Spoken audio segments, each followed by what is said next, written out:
bonjour Thierry, merci d'avoir accepté cette interview. Bonjour Grace. Donc aujourd'hui, on est là pour se parler de la collaboration qu'on a lancée il y a maintenant à peu près un an. Que tu puisses nous raconter par où on est passé et puis aussi tes enjeux, toi, ce que ça t'a permis d'apporter chez Setec Bâtiment. Si ça te va, je te propose de juste faire quelques mots de présentation. Toi Thierry, par où tu es passé dans ta carrière et où est-ce qu'on en est aujourd'hui? Donc moi, ma carrière a toujours été dans l'informatique et je suis passé par différentes sociétés, de la PME au grand groupe international. Il y a 3 ans, j'ai rejoint le groupe Setec. Le groupe Setec, c'est une société aujourd'hui qui est composée elle-même de sociétés spécialisées. Donc moi, je travaille plus précisément chez Setec Bâtiment. On a une expertise autour de la construction, de bâtiments et du BIM, enfin beaucoup d'expertise autour aussi aujourd'hui des questions environnementales et de la réutilisation des matériaux. J'ai rejoint cette société en étant en tant que DSI pour mener une transformation digitale complète de l'entreprise. À ce propos, c'est pour ça qu'il a fallu réfléchir. On avait eu un vrai problème qui était la recherche des documents. Nos ingénieurs ont des documents un peu alors bien rangés, mais on a beaucoup d'affaires, on a plus de 1600 affaires. Donc les documents sont parseminés par-ci, par-là. Et la recherche est un enjeu dont Setec Bâtiment s'était déjà rendu compte il y a quelques années. D'accord. Ils ont essayé de lancer à l'époque un intranet avec justement un gros module de recherche. On le voit beaucoup, oui. Voilà, pour chercher partout. Mais il n'y a pas eu adoption de la part des collaborateurs pour plusieurs raisons, probablement précoces. C'est arrivé un peu trop en avance sur son temps. Une deuxième raison était aussi que ça changeait au niveau du mode de fonctionnement des ingénieurs chez nous, parce qu'il fallait qu'ils travaillent sur SharePoint, qui est un environnement pas forcément adapté, et eux, le serveur de fichiers est quelque chose sur lequel ils sont absolument attachés, on va dire, parce que c'est historique, absolument. Ouais, voilà, historique. ce sont leurs habitudes historiques. Et tu parlais de 1600 projets, et donc en fait c'est énormément de documentation par projet, c'est ça? On se retrouve avec, en moyenne, c'est quoi un projet? Oui, alors volume, chez nous par exemple, on en est à 25 millions de fichiers et 2000 milliards d'index dans Outmind. Ouais. Voilà, donc Déjà, c'est beaucoup. Ouais. Donc quelques centaines de milliers de fichiers par projet, oui. Globalement. Enfin, peut-être Jusqu'à pas centaines de milliers, mais ouais. on va dire, ça peut aller jusqu'à 10 000 par projet. Et puis, sachant qu'on n'a pas indexé que les projets, on est allé indexer l'ensemble des données de l'entreprise. D'accord. Et donc ça s'est fait, comment ça s'est fait? Est-ce que tu peux nous raconter ça? Je sais un petit peu, mais bon. Oui, donc du coup, il a fallu changer au moment où il a fallu refaire l'intranet. C'est poser la question, comment je peux mener à bien cette mission? Et je me suis retrouvé sur un défi technologique, un défi financier, mais aussi un défi politique au niveau de nos collaborateurs. Donc toute la partie, je dirais, que j'appelle publique, c'est-à-dire les données auxquelles tout le monde peut accéder, on a considéré que SharePoint était adapté.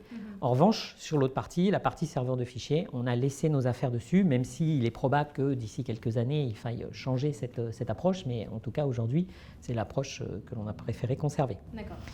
Et donc, autant sur la partie SharePoint, il était assez facile de faire des recherches, autant sur la partie serveur de fichiers, c'était beaucoup plus complexe. Donc là, j'ai mené une petite recherche sur différents produits, dont Elasticsearch à Outmind. Et ce qui m'a fait pencher pour Outmind, c'est que c'est l'aide apportée par Elasticsearch. Quand le commercial m'a répondu, vous téléchargez le logiciel, vous l'installez, vous l'essayez, et voilà, après vous le configurez. Donc, ce qui n'a pas du tout été la réponse d'Outmind, où là, on a eu un vrai accompagnement. Donc, si je parle un peu de l'expérience à Outmind, le projet a été globalement assez rapide, puisqu'en un tout petit peu plus d'1 an, on est du premier contact qu'on a eu ensemble d'ailleurs. Oui, c'est vrai. En avril 2022, mise en prod juin 2023. Ouais.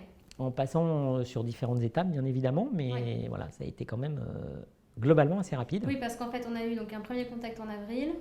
Donc on a eu à peu près 3 mois de négociations commerciales, on va dire. Ensuite, on a décidé de partir sur un POC, donc une phase de test pour vérifier si ça répondait vraiment à nos besoins. C'est ça. Donc là, on était parti, initialement, on avait pensé 3 mois, mais finalement, ça a duré un petit peu plus longtemps, un petit peu plus que 4 mois. Ouais. Voilà. Un de nos freins, un vrai frein, enfin pour moi en tout cas, c'était que la brique recherche dans les serveurs de fichiers, au moment de la signature du contrat, n'était pas aboutie encore. Et donc l'engagement d'Outmind qui était mais il n'y a pas de souci, la brique sera prête à la fin du POC, a été tenu. Donc voilà, quand on travaille comme ça en très bonne relation et qu'on a confiance dans l'éditeur, on ne peut que continuer. Donc, je me souviens de la phrase quand on a fini le pilote qui était de dire, je ne sais plus exactement comment tu l'avais dit, mais si vous continuez à être aussi présent et aussi bien dans l'accompagnement, ça peut que bien se passer. Absolument. Parce que je pense que tu avais un peu la crainte de dire c'était... on signe et après on n'est plus aidé. Voilà. Et en réalité, je pense qu'on a continué pareil depuis plus d'1 an. Donc aujourd'hui, on a un responsable de compte, on est très fréquemment en contact et très régulièrement. Sur tous nos points. Alors ça peut aller soit de notre incompréhension, parce qu'il y a parfois on a des incompréhensions, soit du petit coup de tournevis à donner côté Outmind. Et ce que j'apprécie beaucoup, c'est la réactivité. Il se peut très bien qu'on signale un incident le matin sur un point et que le soir ce soit corrigé, quoi. Donc voilà. Moi je suis ravie de l'entendre. Ça c'est très important. Et les équipes sont très agréables. C'est vraiment super de travailler avec un éditeur aussi présent en fait. Ouais, petite pensée à toute l'équipe. qui était ma crainte effectivement au début. Tout à fait. Absolument. Je comprends très bien. Et donc on a eu cette phase pilote qui a duré 3-4 mois. Et ensuite, on a embarqué plus massivement les collaborateurs. Oui, mais je dirais on a décidé volontairement de freiner le déploiement à l'ensemble de nos collaborateurs parce qu'on a préféré identifier des ambassadeurs, une 50aine de personnes qui avaient soit l'appétence, soit s'étaient portés volontaires pour avoir l'outil en avance et pour pouvoir nous remonter en fait l'ensemble de leurs demandes, de leurs desiderata et des problèmes qu'ils rencontraient. Donc on préférait retarder la mise en prod, donc avoir une pré-prod limitée à seulement une 50aine de personnes, de manière à être sûr que le jour de la mise en prod, tout est OK et tout fonctionne. Donc cette phase a duré à peu près 4 mois de pré-prod pour monter en volume par la suite. Monter en volume par la suite. Voilà. Et ça, je me souviens qu'effectivement, on est passé par... Il y a eu des présentations qui ont été faites en amphithéâtre. Alors voilà, donc on a souhaité faire beaucoup de communication envers nos collaborateurs. Donc on a eu 3 amphithéâtres de présentation. Et d'ailleurs, je te remercie, ainsi que l'équipe, d'être venus pour présenter le... On n'est pas venu tout le temps, mais on est venu quand même plus d'une fois. Oui, mais non, vous êtes venus tout le temps. Je pense que vous y étiez, c'était pas toujours toi, mais oui, non. Non, franchement, ça c'est un grand merci parce que quand l'éditeur se déplace face aux collaborateurs, voilà, ça montre que c'est pas juste un logiciel acheté sur étagère, c'est vraiment beaucoup plus, quoi. C'est vraiment une solution complète que l'éditeur porte. Je me souviens du premier amphi, effectivement, qui était quasi plein, où on a eu 15 questions à la fin, c'était hyper enrichissant. Oui, alors on a eu la chance d'avoir un de nos directeurs de projet qui a l'appétence, mais qui avait vraiment une envie extraordinaire que le produit qui ait adhésion par le reste des collaborateurs. Et ça, c'est plutôt très enrichissant parce que moi, je suis côté informatique, du coup, je n'ai pas forcément toutes les visions métiers. Et ce directeur venait vraiment avec sa vision métier. C'est vrai, parce que pour l'anecdote, on avait quand même... on peut le citer, Denis en l'occurrence, qui était présent sur les amphithéâtres. Et je n'ai rien présenté, je suis venue en complément pour dire Outmind, voici qui on est. Et en fait, c'est lui qui a présenté la solution avec le cas d'usage des utilisateurs qu'il a autour de lui et de lui-même. En fait. Il avait préparé le PowerPoint et il a défilé ses 80 slides préparés à partir de l'outil. Ah ouais, c'était énorme, C'est énorme. C'est énorme. Ah ouais. Denis, voilà, si nous écoute, si nous regarde aujourd'hui. Merci. Ok, et donc il y a eu cette phase-là. Donc je crois qu'on a fini de déployer auprès de tous les collaborateurs, peut-être à l'été. On a fini au mois de juin 2023, donc il y a 6 mois.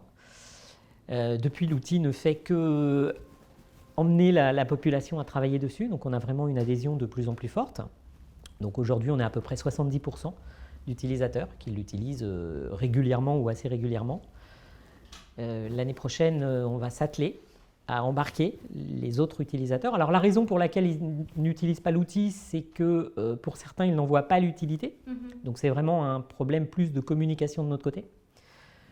L'argument qui vient le plus souvent, c'est « mais moi je suis très structuré, tous mes fichiers sont structurés et donc je n'ai pas besoin de cet outil ». Donc là j'ai 2 réponses. La première, c'est de dire tout d'abord, pourquoi tu cherches tes documents? Il y a peut-être plein de documents à côté qui sont très intéressants, qui pourraient te servir. Et là, c'est un autre classement et ce n'est pas forcément le tien. Et du coup, voilà, tu as un outil. Et pas avoir le réflexe de recherche fait qu'il loupe une partie de l'information. Et voilà. Ouais. Et puis, le deuxième point que j'évoque à ce moment-là, c'est de leur dire, et même si tu classes tes documents très bien, ils vont se retrouver sur un répertoire, un sous-répertoire, un sous-sous-répertoire. Ils vont se trouver à une dizaine d'emplacements. Et si tu les ouvres tous les jours, tu es obligé de te balader dans toute ton arborescence. L'outil permet de mettre en favori les 10 documents qu'on ouvre tous les jours, on les met en favori, on les a sur la page d'entrée de l'outil. C'est un gain de temps énorme.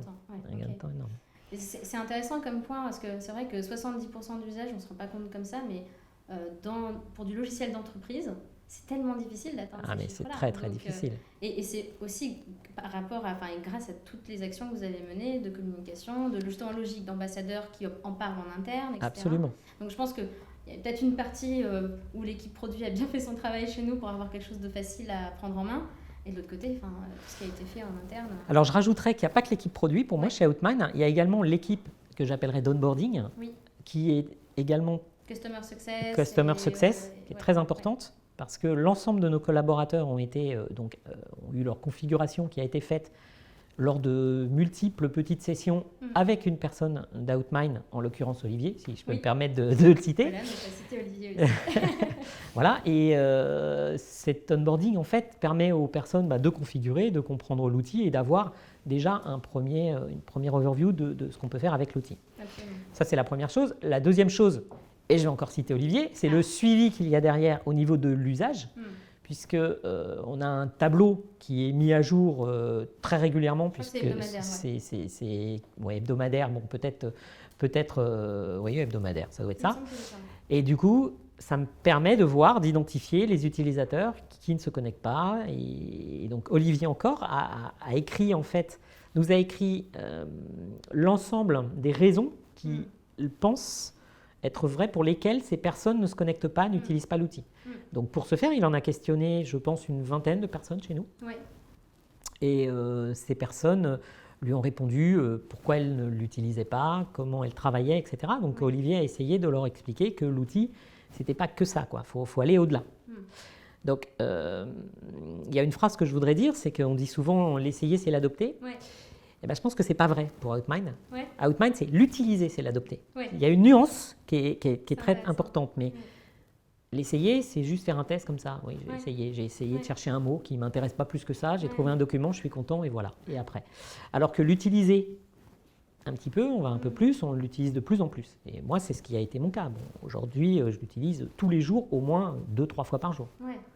Et pour retrouver des documents à moi ou aux autres. Mais c'est hyper intéressant ce que tu dis parce que moi j'entends beaucoup des prospects ou des clients qui ont envie de faire justement un pilote pour tester, qui n'ont pas forcément en tête de cas d'usage concret, tu vois, et qui ont un peu cette envie de voir l'outil pour se faire une opinion.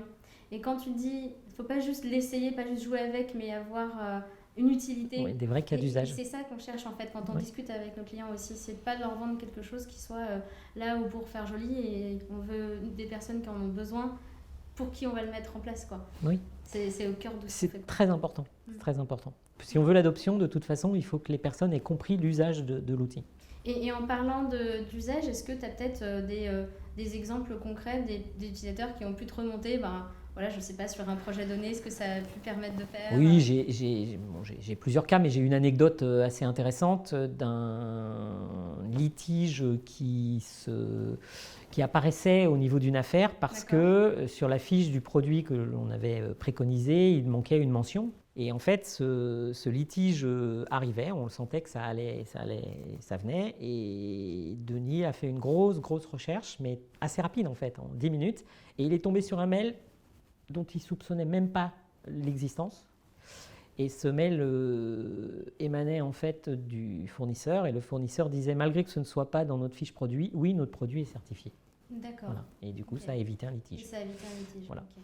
Sinon, nous, nos cas d'usage, c'est d'essayer de retrouver, par exemple, on veut rechercher l'ensemble des affaires sur lesquelles on a travaillé sur des panneaux photovoltaïques. On va rechercher, ça va nous ressortir l'ensemble de ces fichiers, et ensuite l'ingénieur va analyser pour voir s'il n'y a pas des informations qu'il pourrait réutiliser sur une autre affaire, sur des cas d'usage qui ont déjà été menés à bien, sur des affaires dont il n'a même pas connaissance. Ouais. Et d'ailleurs, pour comprendre un peu l'impact que ça peut représenter, peut-être pas ce litige ou des litiges de ce type-là, c'est quoi comme ordre de grandeur potentiellement comme impact pour CETEC si... Ah, je tairai l'information, mais c'est... On est sur du 5-6 chiffres. Ça se compte, ça se compte en 4 à 5 chiffres, oui, ça peut se compter dans 4 à 5 chiffres. Et c'est par litige, par jour, des choses comme ça, c'est ça Non, c'est carrément un litige parce qu'on a proposé un produit qui n'était pas adapté alors qu'il l'était en fait. D'accord, ok. C'est intéressant. Moi, j'ai eu des échos aussi d'utilisateurs sur des projets de gare qui ont pu arriver à terme, parce qu'on a identifié des choses au bon moment. Donc, ça a eu des impacts. Non, c'est hyper intéressant. Et qu'est-ce que toi, tu conseillerais à des personnes qui se posent la question de déployer une solution comme avec Maï? Alors, la première chose, c'est de ne pas aller trop vite. Ne pas vouloir se précipiter en disant c'est bon, je fais même pas le POC et je passe directement en prod, et voilà, et en 3 mois j'ai mon système. Je pense que c'est une erreur parce que ça dépend de la taille de la structure, c'est ce que j'allais dire effectivement. Mais sur une structure, nous on est à peu près 220 personnes internes, et puis on a aussi beaucoup d'externes. Il faut embarquer les personnes, et pour les embarquer, il faut que le produit soit stable. On avait aussi le cas que la brique, on démarrait avec la brique, donc c'est vrai qu'on a découvert pas mal de choses, et vous avez beaucoup travaillé pour essayer de comprendre comment simplifier. C'est ça, dans votre contexte. Comme par exemple, quelque chose d'excellent, c'est que vous avez réussi à réafficher l'ensemble de notre arborescence telle qu'elle existe pour les ingénieurs, c'est-à-dire qu'ils ne sont pas perdus. Et quand ils choisissent leur source, ils vont directement choisir avec nos numéros d'affaires. Ce qui est quelque chose d'énorme à notre niveau, ça facilite. En fait, au départ, on s'était concentré vraiment sur le pur search. C'est ça, l'indexation et le search, mais ça ne suffit pas. Ça ne suffit pas. Donc, ce que je conseille, c'est 1, de ne pas aller trop vite, 2, d'embarquer quand même des ambassadeurs. Donc, le nombre dépend effectivement du nombre de collaborateurs de l'entreprise, c'est-à-dire des personnes qui ont l'appétence et qui croient dans le produit. Très important, qu'ils croient dans le produit. Parce que s'ils n'y croient pas, ils ne feront pas de test. Et l'ambassadeur, son rôle, c'est d'abord de faire comprendre l'utilité du produit aux autres, mais également de le tester sur des vrais cas d'usage, et je dirais, entre guillemets, de le triturer dans tous les sens pour voir les limites du produit. Ce que font ceux qui l'utilisent. Ce que font ceux qui l'utilisent souvent, voilà, absolument. Donc, voilà, ça c'est ce que je conseille vraiment. Et également beaucoup de communication. Beaucoup de communication autour du produit. Il faut aussi que ce soit un projet d'entreprise. Si la direction n'est pas derrière, je pense que ça fonctionne plus difficilement. Donc il faut vraiment que la direction soit embarquée dans le projet et pousse derrière pour faire comprendre aux collaborateurs que c'est vraiment un outil dont ils auront vraiment un usage fort dans l'avenir. Ça va donc pas le cantonner peut-être et encore, je vais dire à la DSI, en réalité, la DSI, ça ne cantonne pas vraiment, mais du coup, pour partir sur les métiers, la direction générale et avoir tout le monde qui est embarqué. Oui, les métiers et surtout les différents métiers, je dirais, puisque dans une entreprise, il y a différents métiers qui ne travaillent pas de la même façon, qui ne font pas les recherches de la même façon, qui ne classent pas les documents de la même façon, qui n'ont pas les documents même sur les mêmes sources. Donc, et d'ailleurs, c'est intéressant ce que tu dis sur le fait de passer par une phase pilote. Alors, nous, on fait de moins en moins de phases pilotes, mais par contre, dans les faits, on continue de faire toujours des développements progressifs.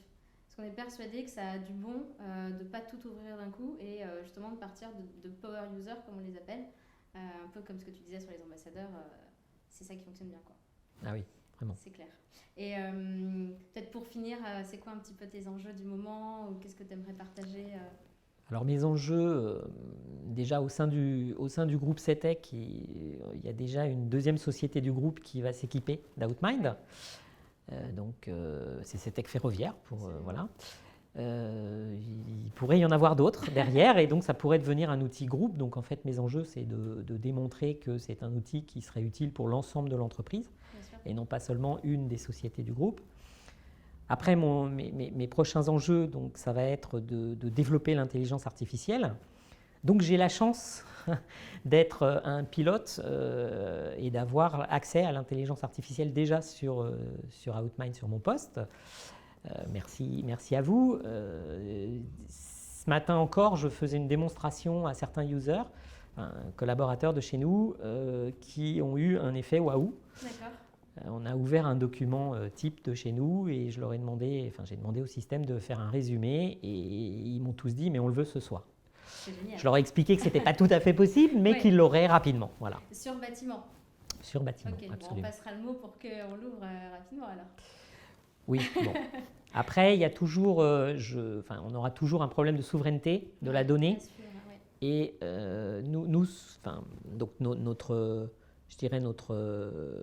on ne souhaite pas que notre métier soit aspiré par une intelligence artificielle. Ah, ça, tu as bien raison. Là-dessus, c'est un point qui est intéressant. Je trouve que c'est intéressant qu'on y arrive parce que, en réalité, comme c'est un modèle qui est probabiliste, il va juste inventer les mots qui vont suivre par rapport à ce qu'on lui a fourni comme information. Mais il ne maîtrise pas l'information, il ne la connaît pas par défaut.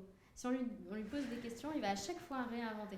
Et donc en réalité, c'est cette image de la super intelligence qui va se nourrir de l'information et qui va être plus intelligent qu'un autre collaborateur, c'est pas tout à fait pas encore. Ça. Peut-être demain. Peut-être demain. Donc voilà, donc nous, ce sera notre point de vigilance. Mais sinon, c'est l'intelligence artificielle, l'analyse de multiples documents simultanés, et de pouvoir aider en fait tous nos ingénieurs à sortir des productions et des rendus plus facilement, en allant chercher de la donnée et ne pas à chaque fois, réinventer la roue alors qu'elle a été faite sur 3 affaires très récemment. Ok, oui. Donc d'avoir la continuité entre la recherche et la génération de contenu par rapport à l'information qui existe. Absolument, oui, tout à fait. Ouais, bon, ça c'est dans la vision effectivement du produit, donc, et on va la construire ensemble de toute façon. Voilà. Chouette, est-ce que tu voulais rajouter quelque chose Écoute, non, si tu as d'autres questions. Non, c'est tout pour moi. Merci pour moi également. Thierry. Merci Grace. Un vrai plaisir. À bientôt. À bientôt. On est parti tout d'un coup. On n'a même pas fait de pause. Il faut que vous changiez de métier, que vous fassiez de la télé. Vous êtes picobello, c'est parfait. C'est vrai? Ah bah c'est formidable. Enfin, je sais pas ce que vous en avez pensé, mais moi je vous ai trouvé. Salut Arthur. À l'aise.